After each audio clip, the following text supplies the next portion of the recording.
Welcome to Crypto Talk Radio, the podcast for everyday investors like you.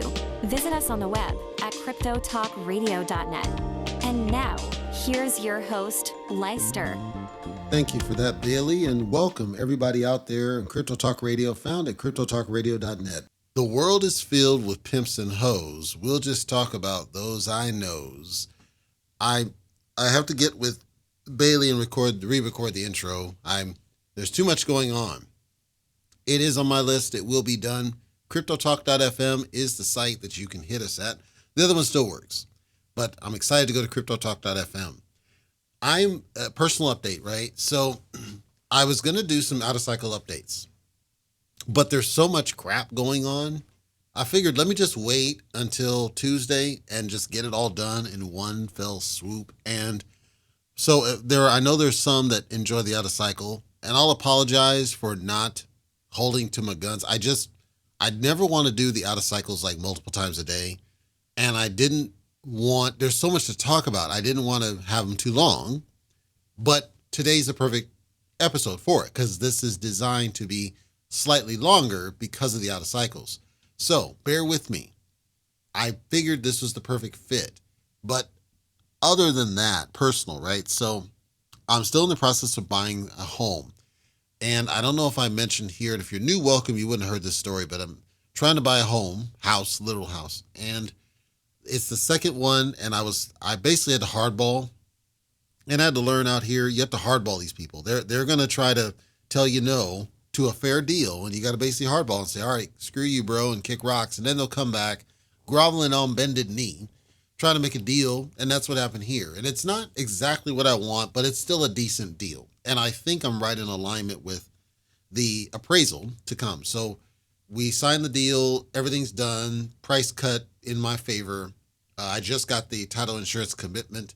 There's a lot to this, and I talk more about it on casualtalkradio.net if you're interested in the home buying experience. I'm kind of doing it in a multi-part as I go through it. It'll be the way I document the journey. So if you're interested in it or curious about the process as it is in the United States, do check us out at casualtalkradio.net for those. So that's occupying a lot of my time. I still have my endeavor. Things are going good. It's just that every now and then I get somebody stupid getting in my way, and I'm trying to get them out of my face, and I'm not having the best of luck with that. Other than that, it's just a waiting game, waiting for this home to get all done and dusted. I am collecting collectibles because, I was not smart in my younger years. And to be fair, I didn't have a lot of money, but I wasn't smart with some of the stuff where I had some collectible stuff, irreplaceable stuff, things that you cannot find anywhere. And I literally mean anywhere. Some stuff was like VHS things, but I had games, I had movies, I had toys, I had all sorts of collectible things that if I had just hung on to the damn thing, it would have skyrocketed like 10x. And so I've now gotten in this groove of collectibles. And the funny story for anybody who's a gamer out there, there's a controversy on PlayStation 5 with this Stellar Blade. And if you don't know Stellar Blade, it's basically an action game. You're a chick, and I'm going to call her a chick because that's what they portray her as. You're a chick going around swinging a sword, blood splattering all over you. It's mindless, numbing fun. That's what it is. I didn't care about that. What I cared about is the developers basically said, this is going to be an uncensored game. We're going to have all these sexy outfits because we want to have sexy women. And they made a compelling case. It's like you're staring at the back of this character, so they got to have a nice ass and they got to have all this. So it got a lot of hype because of the girl and the outfits and all this business. Well, I'm the kind of person who doesn't like digital games. Screw you, bro, because I want to own something physical. That's how I am. Talking about collectibles, right? So I've been buying physical games, and sometimes I'll buy the digital to play it immediately, but I'll also buy the physical because I've learned my lesson about the collectibles and rare. Sometimes the game goes out of print and you can't get it anymore. That happened multiple times. My collectible, I have pop-up parades and all sorts of things. Curious, they're called.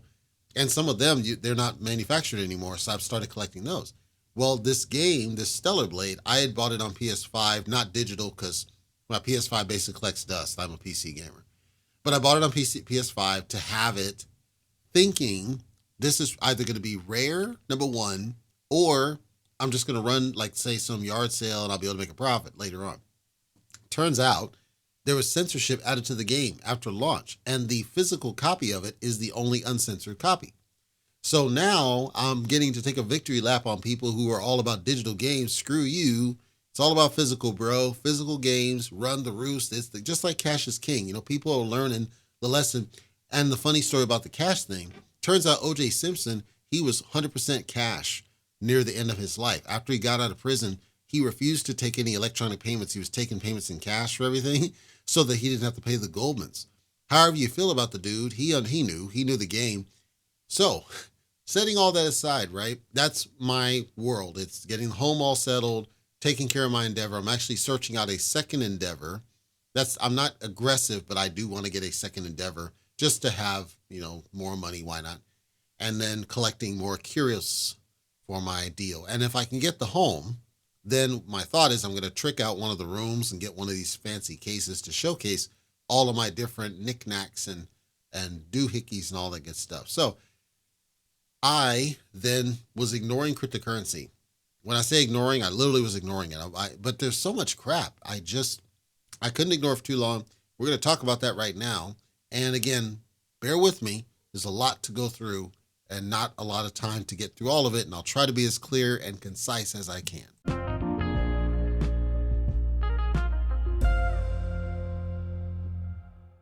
Coindesk.com, we must start with Bitcoin. It is critical that we start with Bitcoin. Bitcoin looks horrible, ladies and gentlemen. So zoom out to the month chart if you want to follow along, Coindesk.com. Zoom out to the little month chart at the bottom there. If you want to follow along with what I'm talking about. There was a point where Bitcoin was on its way to about $72,000. It had some dips all the way down to the 65,000 mark. Seemed to hold steady there for a couple days, started heading downward again. Recouped a little bit and then started heading down even further. And so as I record this, just to give you a sense of how weird this is, a high of just shy of 65 grand, a low of about 59 grand, hovering about the 60 grand mark. The volatility is nuts, and the downward pressure that I see is insane. There's some specific catalysts that cause that. It's the amount of it that's got me kind of like, geez, what the hell's really going on here? And I dug a little bit deeper and I tried to correlate it against Ethereum. So on Ethereum's month, it looks even worse. A high of 3,200, a low of 2,900, hovering about 3,000. Ethereum was not able to recover significantly like Bitcoin was. Bitcoin had some recovery, and that tells me a lot of the money is flowing Bitcoin's direction, not to Ethereum's direction. And Ethereum is being punished for whatever the hell's going on with the Bitcoin side. Well, I dug because I wanted to understand there's two main things I saw. And you may hear people online either disagree or have different senses. I'm not digging significant to go and find all 500 root causes. I'm looking for the big things. I'm looking for the obvious standout things that might cause the price shifts that I saw. First was uncertainty and inflation in the business. I'm feeling this now because as I try to buy a home, obviously I'm affected by rates. Rates are slightly higher than I would like them to be. I would certainly wish for lower rates, and the loan company even said, we don't know where the rates are going to go either, but the best we can do for you at least is lock in the rates. Just understand what that means. It means if they go down, you're not going to benefit from it. But if you want to go now, you kind of have to go now. And I'm kind of compelled to go now because my lease is going to be up here in a couple months. And so that's for everybody that's dealing with inflation. And I would argue most listeners to the channel probably are in some way. This is the kind of thought process we go through. We still have to live, life goes on, and so do we, right? We have to move forward. We can't be held back by a government that doesn't know what the F they're doing. We can't be held back by politicians playing chicken with your money. We can't be held back by these because we still have to survive and sustain. Now, I'm not financially hurting or anything, but the vast majority of my money is tied up in this home purchase for the short term. Now, by the time I get to the closing table, I'm going to have probably about another 16 grand in pocket. So it'll replenish whatever it is. And then if the home doesn't go through, I'll be damn near close to 100 grand on hand. But for this period of time until this figures out, the money's locked up. I purposely am not spending large amounts because I want to make sure this thing goes through. through no fault of my own do I want it to fail. If there's going to be a failure, it's because of somebody else screwing up. And so everybody has that same, we can't plan around uncertainty with these rates, but it plays into impacts on us from a price perspective. Now, the rate that I chose, I think it's like 6.5%. You're like, that's pretty damn high. It is. And for me, I didn't worry too much about it because it's a 15-year loan. I'm going to be probably triple paying as it is. So my plan is to have the damn thing paid off way before that to minimize how much interest I'm paying on the loan. And there's no prepayment penalty. So I figured, okay, just get the damn thing done. I'll just pay it off early because that's how much money I make. It'll be an asset in the pocket. Worst I'd have to pay is taxes. Taxes are like $4,000 a year. It's not crazy amounts. There's no HOA. Everything else would be for improvements on the home. And then I can flip it. I can turn it around and sell it to somebody else off the improvements. So I'm kind of, in other words, positioning it for long term. A lot of people in the current situation with cryptocurrency are a similar thought process. Given the uncertainty of the inflation, they're not confident directing money towards cryptocurrency at this time. A lot of people are holding out. Some people are selling out. And I did say with tax season, which was April 15th for most people, there was going to be some sell-offs for people that were just trying to get ahead of tax season and say, I'm going to have a bill. Let's just deal with it. I had a bill. My bill was pretty darn large. And I knew, let me just file this stuff because I had to get it to the bank anyway. Let me go ahead and file it, set up a plan that goes to the business. I don't see it, but I wanted to get it out of the way and not wait till the last minute like some of these other jokers do. But everybody else might have been waiting to the very last minute. Some might be late with the filing because they might not have realized what was going on, or maybe they had some unexpected expenses or capital gains or whatever it is. But uncertainty about the inflation certainly played into a lot of this price negative that we see. So that was one main. The other main I saw, apparently, and I didn't know this because I didn't look deep, but apparently there were some Hong Kong ETFs that were going to be on deck, primarily Bitcoin, but also some Ethereum ETFs. And there was not confidence they were going to launch in the first place. So that was number one. Holding pattern. Is this thing going to go? Some people put out some messages saying, we don't think they're going to go. Then it was like, yes, they are going to go. No, they're not. Yes, they are. No, they're not. Yes, they are. So that was some of this flux. And the Hong Kong market tends to put a lot of money into the industry, and then the United States tends to take a lot of money out. So when these ETFs finally did launch, but when they launched, there wasn't a lot of momentum on them. Nowhere close to what we saw with the Fidelity. Like even now, the Fidelity one has crazy amounts of volume. That's the one I chose for mine. I have investments in that one. And it just seems like for whatever reason, there was not the same level of interest from the Hong Kong ETFs that we had on the other ones that we just had. Why that is, I'm not exactly sure, because I would expect that more money would flow into the ETFs than straight up cryptocurrencies or straight up futures trades or anything else, because they're safe. They're largely safe investments. Although there's a custodian, they're safe in the sense that you're not exposed directly to the regulatory scrutiny attributed to the cryptocurrency directly. And you're not exposed to the gambling nature of the futures trades. It might simply be, maybe, I can't say for sure, but it might be that they're suffering under their own form of wide scale, FOMO, as in they're seeing red across the situation and they're hesitant to buy in. Like if we were on that run up, if they had released the same as ours, where we're doing just crazy amounts of run up, perhaps they'd have bought in a little bit more. Maybe that's what it is. Because, ours was close to, it was like $500 million of inflows when it first launched. And then the Hong Kong one is like 11 million, 15 million, like it's nothing. And I'm sorry, for me, that's just crazy. Like what the hell's going on with this business? And I can't say for sure what it was. Ultimately, it seems as though there just was some interest and then that interest waned and never came back. So that's where we are. And that's what those two seem to be the largest catalyst to the price movements that we saw very most recently. This next situation, I don't want to talk about it. I don't, but I think I have to, because people might be in it that listen to the show, and I would be doing them a disservice if I didn't at least speak to it. So there's two parts to this business. Pulse Chain, which I've briefly talked about at points and have not gone deep into and don't plan to. And then BitBoy, which again, I don't speak about anything BitBoy because he gets too much hype on social media. But the situation in this, the level of comedy was too high for me to avoid it.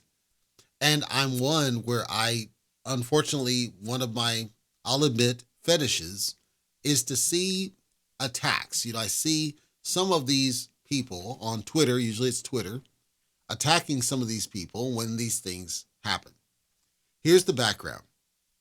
Pulse Chain, I said, is half-baked. I think it's terrible. I can't stand its bridge. I eventually figured out what was going on in mine. So let me start at the beginning.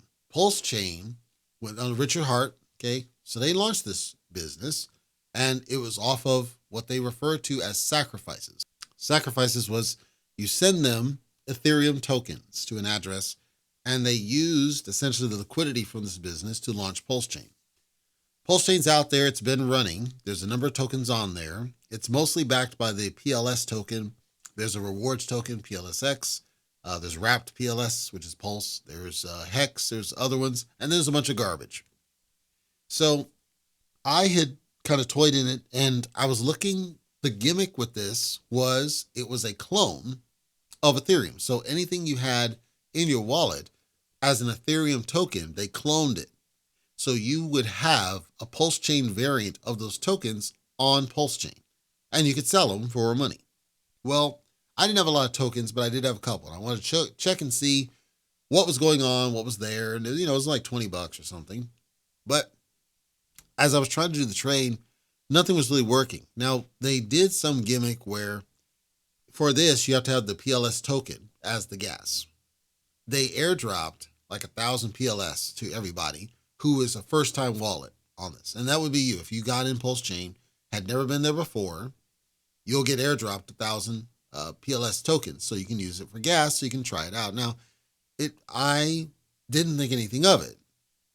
But I was looking at these tokens and figured, okay, I said, let me try some stuff. And then I was playing around with Hex and let me try some stuff. And I was using Trust Wallet at the time. And I'm going through their bridge and everything else. And I'm having major issues getting the damn thing to work. I eventually got it to work. It turns out that and even Alpha Wallet had the issues. It turns out that the wallets, they hold something. I don't know if it's a session. I don't know if it's cash. I don't know what it specifically is. But they hold something to where when they make a call, so let's say you connect your wallet to some swap or something. When you make a call, the swap is expecting that wallet to send certain data. Nonce is one field and certain other fields that they expect to send, and everything's got to be perfect. If it's not, the transaction fails. And I was seeing transactions fail left and right on this Trust Wallet business. I tried on Alpha Wallet. Initially it worked, and then it started failing. So I tried to dig in to figure out what was going on. I was able to solve it by simply removing the wallet completely, as in completely uninstall the wallet, reinstall it, and then everything started working. And then I was able to use it perfectly fine. And I was able to transact on Pulse Chain and get my stuff out of there. Okay, so now I kind of swore off of it. I then see, and I forget exactly how it was brought to my attention. I think it was Bleach's channel. But I then see this bro token, bromance, and it's on the Pulse Chain side. I didn't go deep in it. I didn't follow it. Because I don't. But what I noticed after the fact, I looked at the graph. So this is dexscreener.com. I look at the graph, and it's basically a pump and dump graph. 4 million was put in, and then pretty much all of it sold out right away. It lost every single bit of gains. Had like market cap of $6 million, but liquidity of 90 grand. I mean, that was scary. That's scary, So I'm figuring, okay, well, this was allegedly what I was told is this bro was airdropped to anybody who was holding Ben tokens. All right, well, it's airdropped. Doesn't cost you anything, sure. But there might have been people who bought in because of some of the messaging out there. And as I was digging a little bit further, this is where the hilarity started because of a bunch of people pissed off about this pump and dump situation. And allegedly there's more to this that I didn't even follow and I wasn't going to.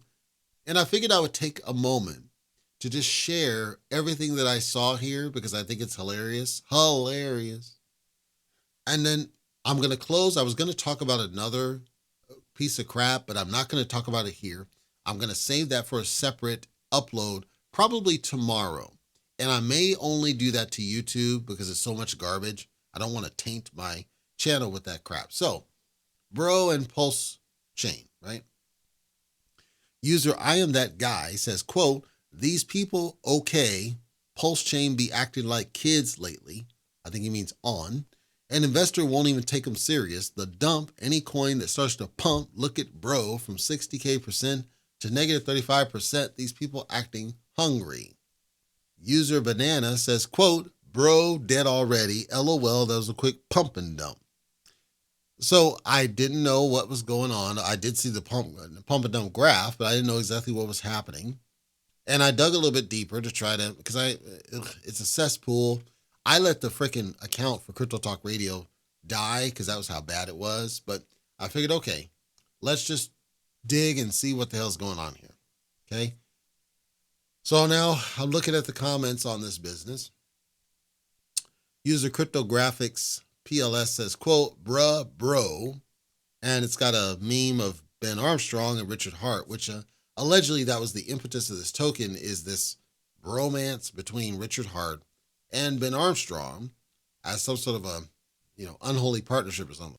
User McHexley says, quote, hey, bros, in case you missed the memo, meme coins don't work without memes. You better start making some soon, or at least get your favorite insider shitfluencer to start buying with the gains they made dumping on your head.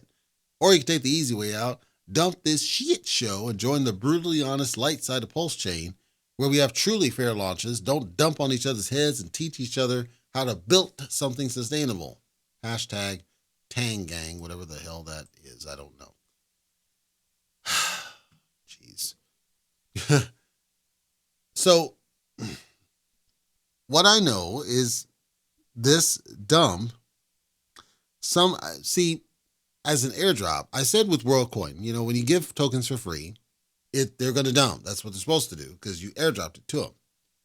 I think there was an assumption that people might just buy in and not dump because they were waiting for it to go a little bit higher, and that didn't really happen. That's what I suspect happened in this situation.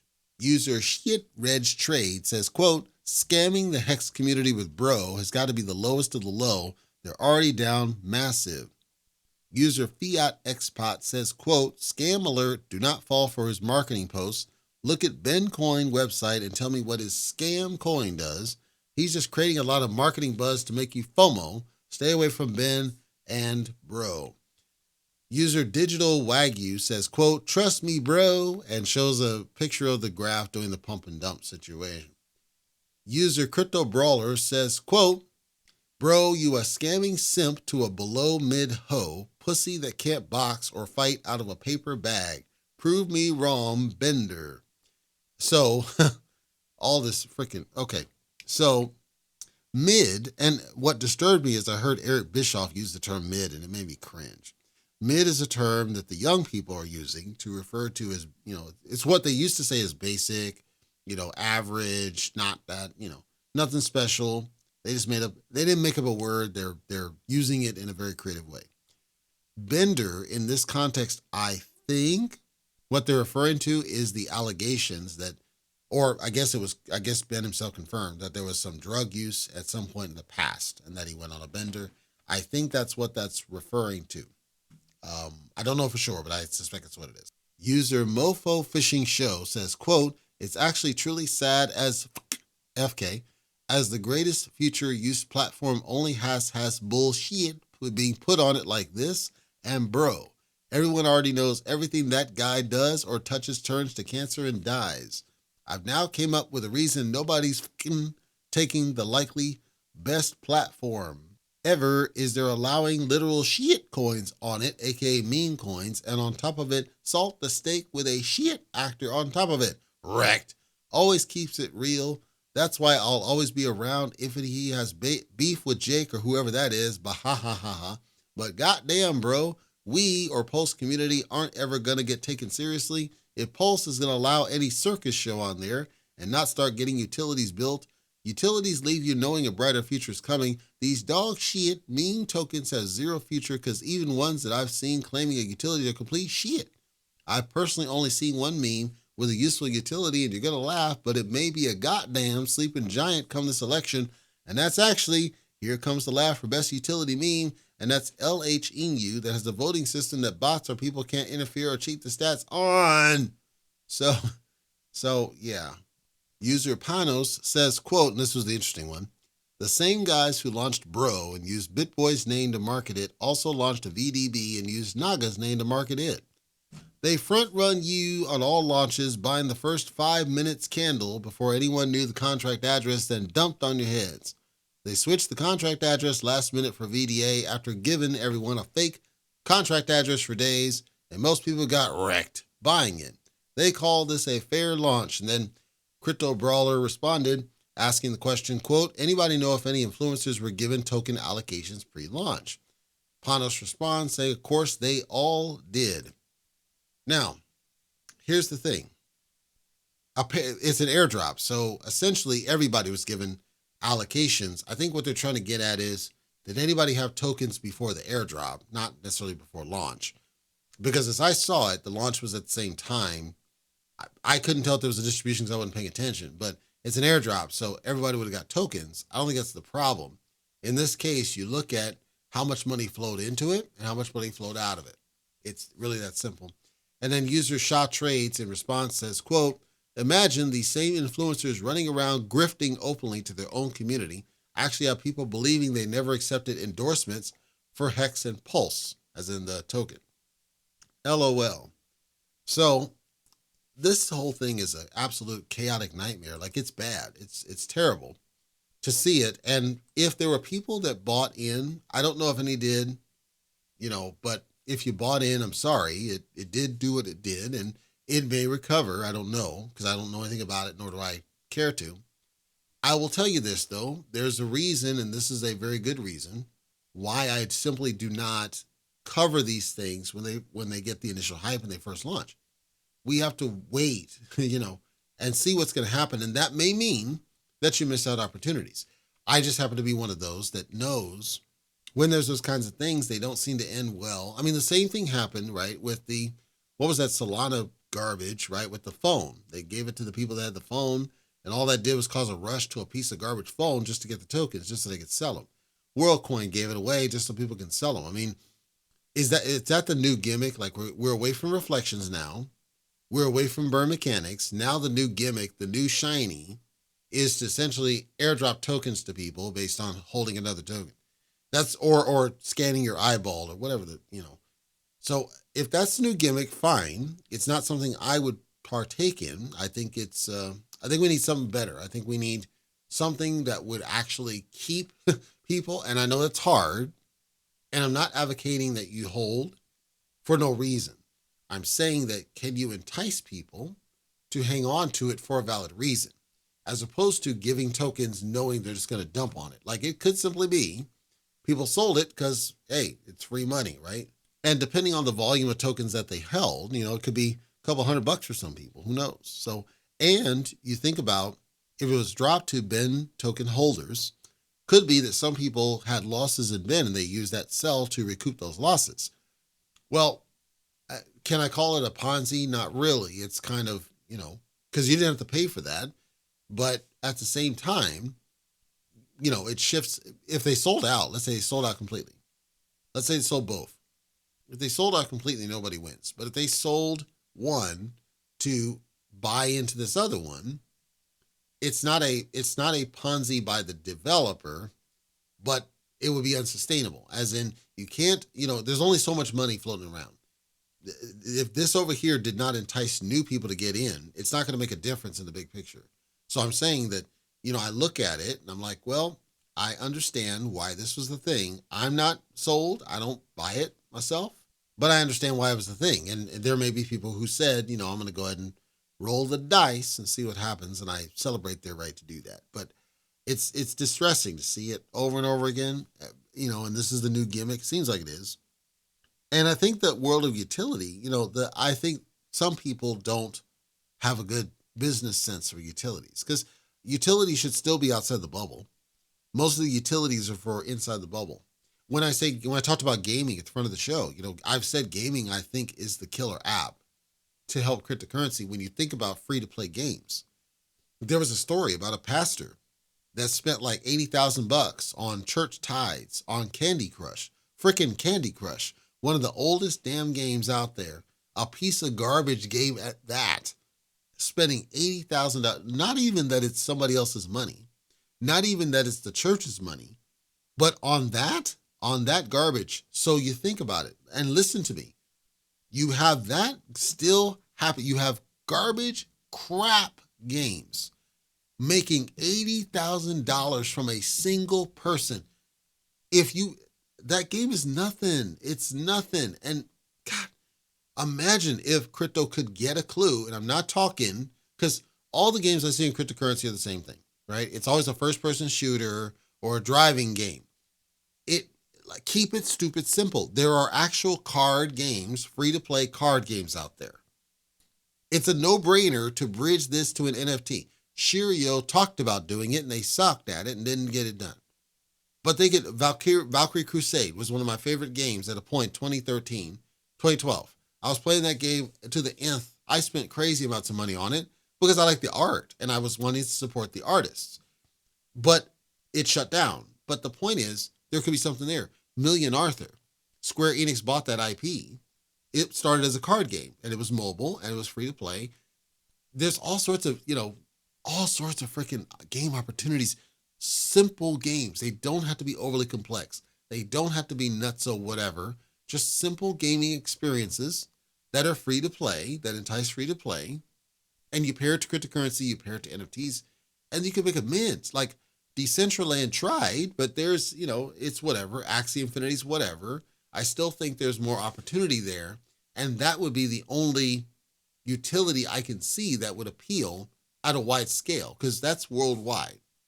It doesn't care about language. It doesn't care about bias. You make it right. There's no bias of a thing. You make it easy to buy into the business. You make it easy to transact the cryptocurrency with the business, and you can make a mint off that.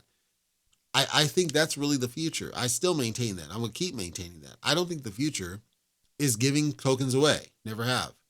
I think people should be required to pay for things, because that's what keeps our economy moving, is people actually transacting. You want a healthy economy too. If you convince people not to spend money, all you're doing is letting the inflation get out of control. I know it's ironic, and then maybe I'll talk about that on Out of Cycle later. But that's what I see. And so I understand, and maybe it's a goodwill gesture, that's all it is, but I think it has a negative effect, especially if nobody was going to buy into it at the end of the day. The last point I'll point out here, the prices, I think it's great. I know it doesn't feel that way, but I think it's great. The reason I think it's great is because we've looked for a discount. We've looked for an opportunity to buy in at a much lower price point than the current. It just hasn't been a chance to.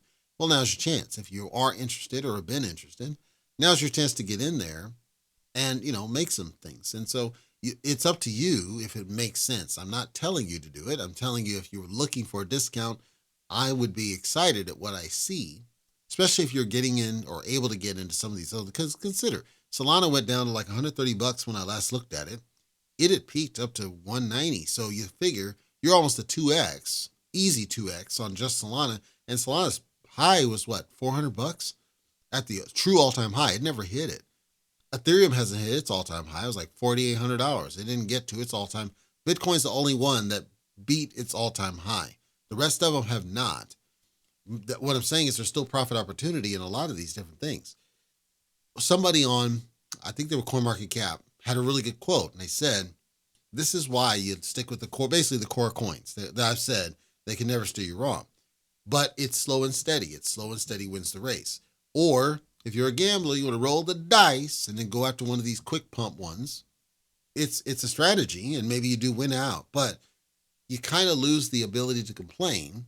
If you take that risk and you can't time it right, you get so-called wrecked, because that was the risk you took. You gambled, you rolled the dice, and the house won.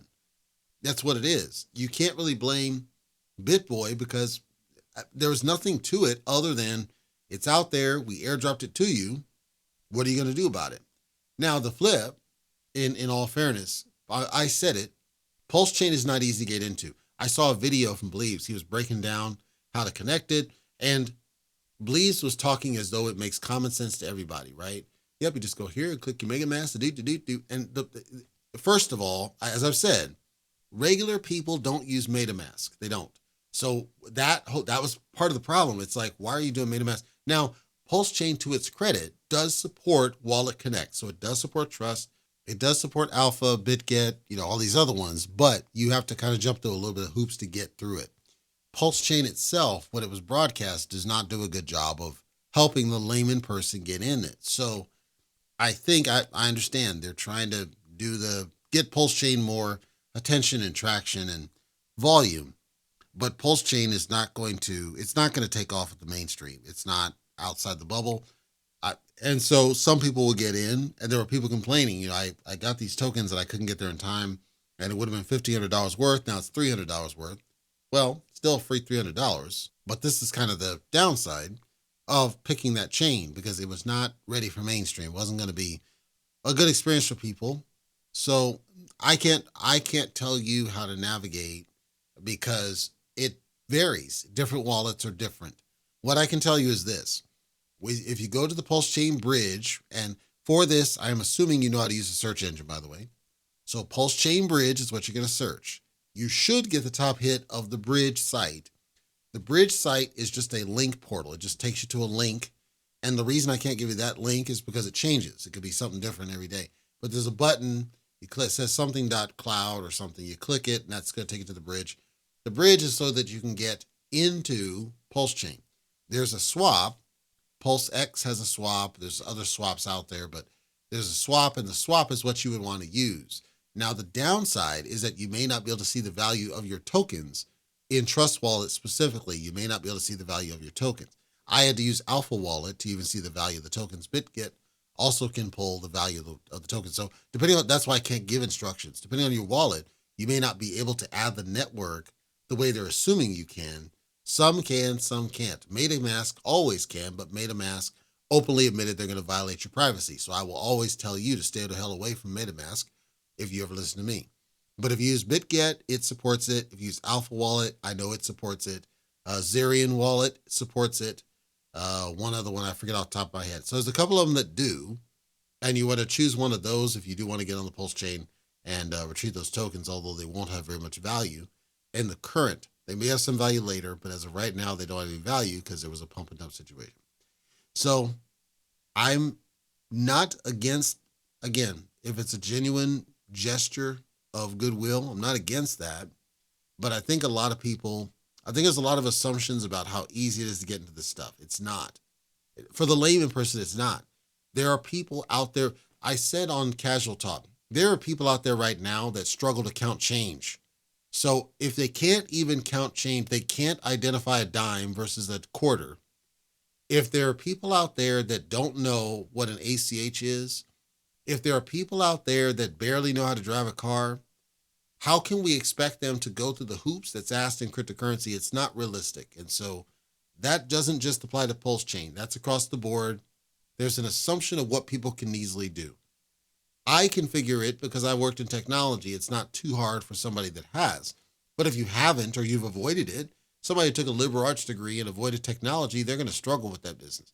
And guess what? That's where the money's going to come from. So I'm not wishing them ill. I'm trying to share a message that I think there was too much assumption about how easy this situation was going to be for people. Because it's easy to you, you're assuming it's easy to them. And I'm telling you, it's not easy to them. They struggle with those things because it's not self-intuitive. Keep an ear out, by the way, for my out-of-cycle update, probably tomorrow. I don't want to, but I have to because there could be people listening to the show that came from there. I'm going to be provide some information, again, hopefully for the last time, about Cytochain and some bad stuff I saw.